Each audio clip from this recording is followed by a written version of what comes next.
Welcome to this month's installment of Brass Chats, brought to you by Monster Oil. What is this, 21 year? Hi everybody, welcome to Brass Chats. Today we are so lucky to snag a few minutes with the current principal trumpet of the St. Louis Symphony Orchestra before she blows the walls down at Carnegie Hall, the fantastic Karin Bliznik, everybody. Thanks for making the time to see us. Yeah, thanks. Please tell us about the first time you picked up a trumpet. What made you pick trumpet? I picked the trumpet because a couple things. Honestly, one of the reasons is because it had 3 buttons. And my sister played the clarinet, and I knew that I didn't want to have that many buttons. So that, I have to say, the comparison between those, that was one of them. I actually really wanted to be a percussionist. So I had when you were in grade school, you were like put a list of your top instruments that you wanted to play. And percussion was my first. My mom said no, because she wanted something that actually made music. Yeah, so that's how I picked the trumpet. My dad actually is also a trumpet player, and he was in the Navy band. Navy band, right. Yeah. So that was probably another inspiration. He had a silver king flare that was in the bottom of his closet, and I would occasionally just sneak a peek and like look at it. I wasn't allowed to play it until I actually got good enough at this mothball kind of smelling trumpet that I had at the time. But yeah, no, it's and I slowly grew. My neighbor across the street is also a trumpet player that I grew up with, and that's Brian Scanlon, and he does all kinds of really incredible lead trumpet playing all over the place. And so, yeah, I think it was just got the ball rolling, and I was really lucky to have a really great fine arts program at my high school. And then from there on, it was just kind of, I don't know, something I really enjoyed doing. When did you know that trumpet's your job? This is what I want to do with my life. It took a while, honestly. We were chatting earlier, and I was saying that I started as trumpet, and I was interested also in computer science, and started taking some classes there and realized I wasn't really that great at computer science, and slowly started getting better at the trumpet. Maybe around my junior year, I finally saved up a whole bunch of money and bought a Blackburn C trumpet, and that was my first professional model C trumpet. Before that, my dad just went to a random store, well, actually Rayburn Music, and just went and he rented a random Yamaha student C trumpet, and I had that until my junior year, and I learned how to play C trumpet until I finally felt like I could pick out what I wanted. And from there on, I'm like, well, I dropped a lot of money on this. This has got to be really serious now. So from, I would say, probably my junior year on, I started thinking that I might really be interested. So, who was the most influential person in your early development? You said your dad was in the Navy band. Was he an influence? Was it somebody else? Was it recordings?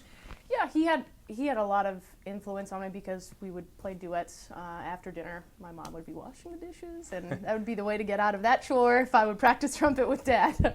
Nice. So that's how that started. But I also had the band director of my high school music program, Vincent Mergrina. He is really, really well known in the South Shore of Boston. South Shore. Yeah. And he has done a lot of great things with the districts and the all states and everything going on down there, and was great with getting me into playing in the musical pits and playing in the jazz band and playing in the wind ensemble and playing solos in front of the marching band and all kinds of stuff like that. I think really got it going. It was very inspirational, and I don't think I ever thought twice as to, I have to do this as a profession. It was just really enjoyable at the time. So after doing all of those different things, and you talked about Broadway musicals, even marching band that might lead you to drum corps or something like that. How does orchestral music in particular feed your musical hunger? What draws you to that particularly? I think the structure of it was useful, and also knowing that there was, I don't even know how to say this the nicest way. It felt like it was one of the easiest things to actually have find a profession in it, something that was stable, something that was, going to keep you in one place where you could actually start a life instead of, for example, being on the road touring with a group or something like that. That wasn't as interesting to me. I guess thinking back, I don't really know why. But when I started at Boston University, I think a part of me wanted to be a soloist because Terry Everson is fabulous soloist. I mean, just fabulous. I feel like he took his music and put it inside me. It was great, really, really wonderful to hear him play all his recitals, and really sparked that interest. And then as I was trying to figure out what I could actually do and if I thought that that was something that I could do, I don't know. I mean, when you're younger, you're, I think, a little bit humble, and you're like, well, I think, you know, I'm going to leave that solo stuff for Terry because he's out of this world. And I went to study at Northwestern, and they essentially, from the get-go, just started getting me learning all of the excerpts and figuring out, you know, how it goes, really. You know, the how it goes of all of it is what Barbara Butler says all the time.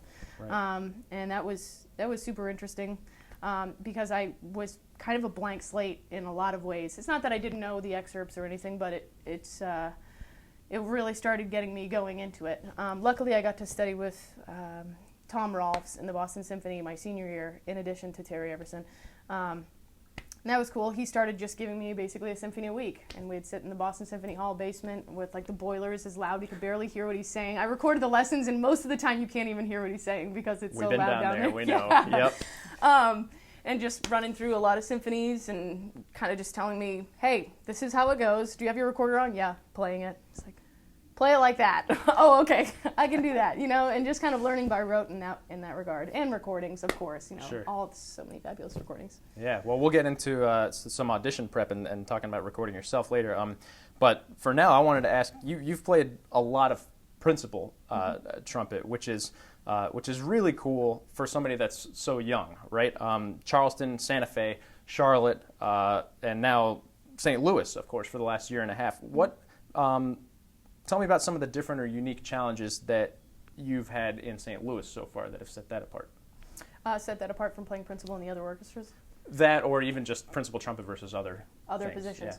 Yeah, I guess so. Having come from Atlanta Symphony, where I was the associate, learning that position was interesting for me in a lot of ways because Tom Hooten was playing principal trumpet. I feel like I'm a name dropper right now, but I don't really mean to be that way. That's why we got you, not for Karin Bliznik, but for all the people that she knows.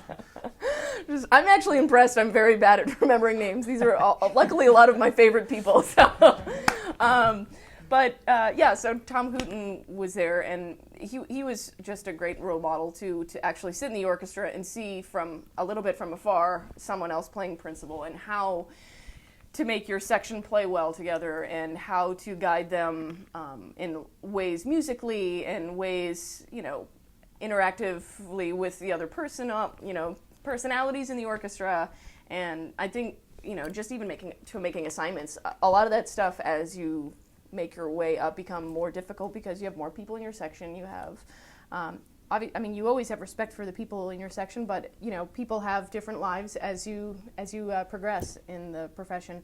And so it was really neat to see him there. So then going on to St. Louis, yeah, walking into a section where you've had Susan Slaughter there for 40-something years, it can be a little bit intimidating, but the guys in the section were just really nice, very complimentary, and kind of an open book in the idea where, like, hey, you know, this is how we've done it, but we're open to any other ideas that you bring to it because we like the idea of having someone new and exciting in this section as well. So, and it's been neat deciding what things that I think really work and what things that I want to try to make better. So really that's kind of been the difference. Great. What St. Louis concert performance has been your favorite so far in the year and a half? It's funny. I had a feeling you might ask this because I've been thinking along the way. You know, I was really lucky to play the Shostakovich Piano Concerto maybe the second month that I was with the orchestra, and that was super exciting for me. I've always wanted to play that piece. It's really exciting for me. Very musical, so playful, and the interaction where you're the only brass player on stage, you know, or you're, only one player on stage. Just, it's so enjoyable to just be sitting amongst all of that incredible string playing. I mean, I felt like I had the front row seat of the orchestra, like in your face, with the sound and the lushness of all of the strings. Yeah. Anyway, so that was great, and I guess most recently we just did a Bruckner symphony, and confession be told, I've actually never played principal on a Bruckner symphony until this past week, and wow, just so fun.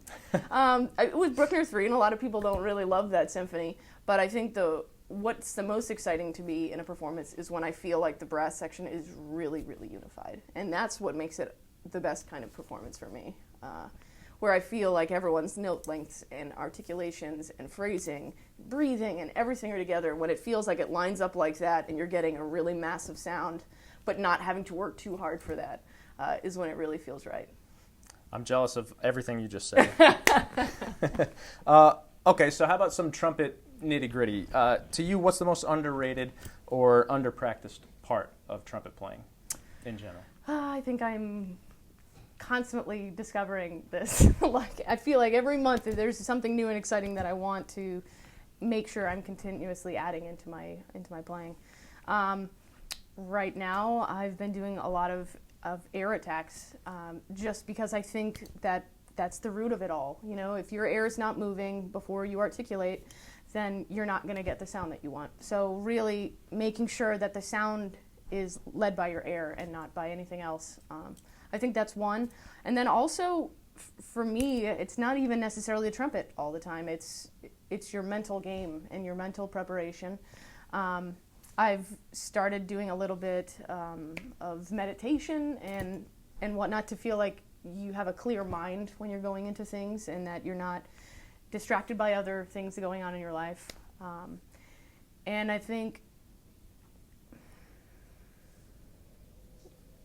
that's really important for a lot of reasons, because you can go into a performance, be distracted, and you're now thinking about the technicality of the instrument. You're thinking about, who knows what else can be distracting, but really finding a way to sit in the orchestra and really enjoy it, I think, is what I'm constantly striving for. It's not that you're not enjoying it, but you're trying to get to a point where it's just fluid, Yep. I guess is the best way to put it. Sure. So yeah, it's not too technical, but I think it's something that will help anyone really try and enjoy what they're doing. I mean, it makes sense. You don't walk by thinking about putting one foot in front of the other. You just do it. Well, I mean, I think there's another great quote is, you don't go into a basketball game trying not to get hurt. Or any sports field at all. So I think that's really interesting, and I'm constantly thinking of stuff like that when it comes to trumpet playing. Nobody's going to know what day this was recorded on until I say it, but it's March 20th, so we're now in the second day of the round of 64. Did you fill out a bracket, speaking of basketball? I don't do that. Don't hate me. No, I don't hate you. I was just curious. You said basketball. I thought people would be really interested. Okay. I picked Notre Dame to win it all, okay? You can quote me on that. Give us a snapshot of your daily warm-up routine, practice session, that kind of thing. Okay. So, for example, this morning, it starts with some mouthpiece buzzing and making sure that I'm getting a nice solid sound on the mouthpiece, and I'll have a drone on in the background, and I go from B flat to B flat, just one octave, and kind of play through some scales and making sure that feels fluid and also within the articulation as well, getting a nice zoo to something that's really air-driven for an articulation. Putting it onto the trumpet, I really like doing these crescendo decrescendos. Some people like to call them long tones. They sound boring when you call them long tones, so I call them crescendo decrescendos. And there's many more things you can think about within that, starting the articulation right, making sure that the intonation stays centered throughout all of that, and then really, I mean, that's all brass playing is crescendoing and decrescendoing. So if you can have a really nice sound throughout all of that, working through the register, then that's, I think, a great start for me. Also doing a lot of multiple articulation. Gecker has an multiple articulation book. I just do a little bit of that kind of thing. Single articulation, multiple articulation, single, double, triple, everything that you can get going to make that feel clean. And then at that point, I feel usually pretty warmed up. I've done a little bit of Michael Davis's 20-minute warm-up routine. That can be fun when you feel like maybe you're distracted a little bit. It really helps putting on the Phil Smith CD and playing along, getting some airflow and some slurring going. But overall, it's kind of basic. And then I do just enjoy droning a lot because I think that helps, say that within the orchestra or even I have a recital coming up. I'm playing on 4 different instruments throughout the recital, so I want to be able to pick it up and know that I can play it in tune. So keeping a drone on and picking a different instrument up, and every time you pick it up, trying to play it the best in tune that you can. Women today comprise fewer than 5% of the CEOs of Fortune 500 companies, and by our math, the trumpet world is even less than that, by a lot. What challenges have you faced as a female in this environment? I think there's a list of things that people might bring to the table in that regard when talking about, I don't know, I guess it's essentially sexism in some ways, I guess, or you could... I was trying to ask the question with, kind of avoiding that word, but I guess kind of the real, question is, has that ever been a problem for you? Have you ever experienced something like that? Well, I guess I should lead with saying that I feel really lucky that the St. Louis Symphony, I think, is very well acquainted with having women in the orchestra. So going into a position there has never been, I've never had an issue. As far as I know in my career, I've felt really lucky that a lot of other women have paved the way in that regard. Marie Speziale, Susan, obviously, and I know that there's lists of other women that are even currently still in orchestras. So I do feel lucky that I didn't have to be the first. I know it was difficult. I know there's a lot of stories, but I try my hardest, honestly, to not even think about it. So it always catches me a little off guard. No offense. No, of course. Because I tried not to go to work and think of myself as one sex or the other. I really, sure. Because I don't think that does anyone well. I don't think it benefits anyone.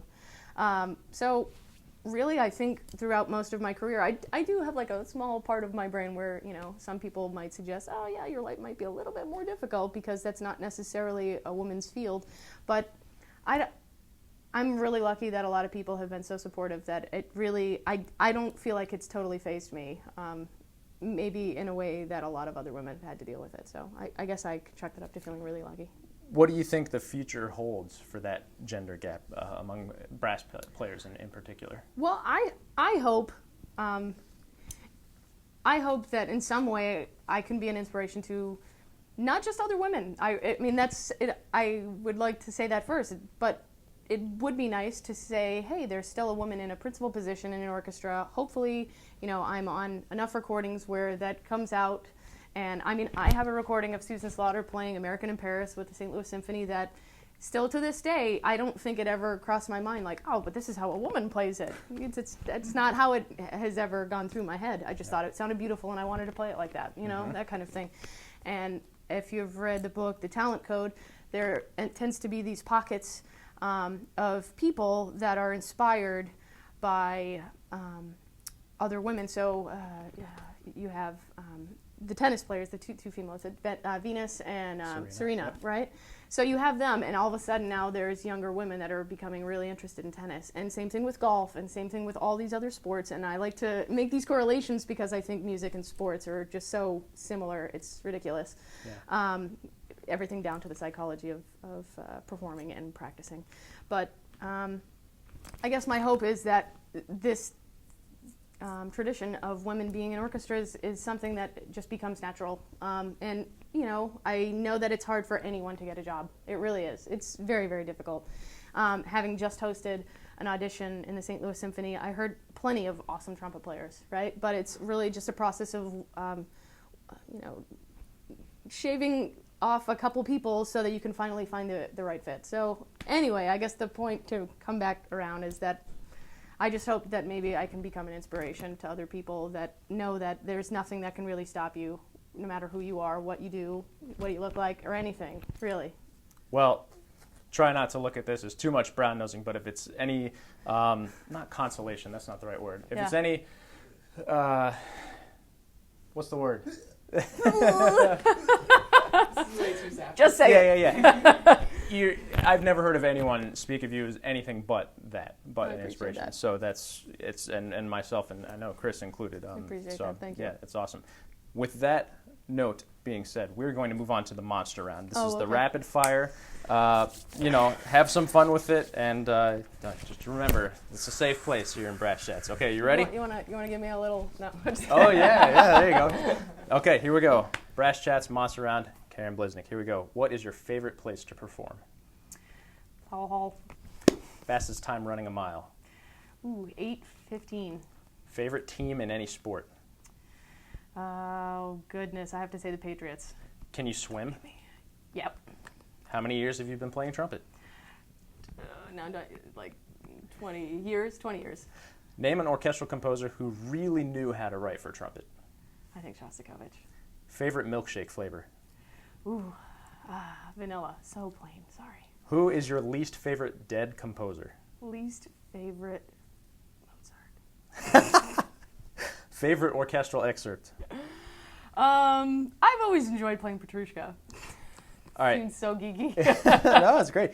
You're doing an educational, meet and greet instrument petting zoo kind of thing, and a little girl tells you, wait a second, but girls don't play trumpet, and there are 100 more kids in line, so you got to make it quick. What do you say to her? I say I play trumpet.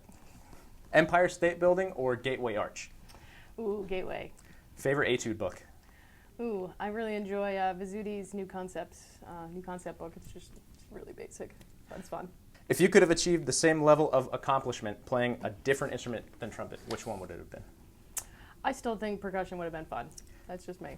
Never too late. Yeah. What's your favorite trumpet to play that's not pitched in B flat or C? I enjoy playing E flat trumpet. Name of your first pet? Pumpkin. Favorite note? Favorite note? Yeah. Ooh, I think I like a C. Favorite key? Favorite key? F major. Favorite city? Favorite city? Boston. Okay. What's the best military band in the world? The United States Coast Guard Band or one of the other ones? The United States Coast Guard Band is the greatest band in the history of man and will remain so until the end of time. What size mouthpiece do you play for all the trumpet nerds Oh out there? gosh, it's some long, combobulated. It's like it's a Park. Actually, I have it here. It's a 275. Someone gave it to me. Mouthpiece. Is what it Nice. is. Me too. I have the same size. Okay, first piece of music that made you realize that that's what you wanted to do with your life. Wow. I think it was probably Copeland. I've just been really inspired by Copeland, and I think just gorgeous music. You could go back in time to any concert that occurred in history. Which one would it be? That I was in or that I've attended? Anything. Ooh. Or in history. Yeah? Beethoven In 5 history? premiere, Rite of Spring I know. premiere, anything. Wouldn't that be incredible? Yeah. Wow, you're putting things in my brain. I didn't know I had so many options. I would love to. I actually was really lucky to go to the BBC proms, and the Berlin Phil played Beethoven 9. It was incredible. I was basically sitting almost in the bass section. They were playing so soft I could almost not hear them. That's awesome. What's the wrongest thing a non-musical stranger has mistaken your trumpets for? Oh gosh, a parachute. A parachute? Yeah, I I was shopping in a store, and someone asked me if I was a skydiver. Favorite place to run? Favorite place to run? Gosh. Oh, sorry, Tower Grove Park. It's just where I live. It's across the street now. Last but not least, what's your favorite Ted Drew's flavor? Oh gosh, I know. There's so many good ones. I think it's a Route 66. It's a malt flavored. It's pretty good. Can't go wrong. Yeah. Everybody, Karin Bliznik, thank you very much for sitting down with us. It's been awesome. No problem. Thanks, Yeah, Karin. that's fine. Thanks.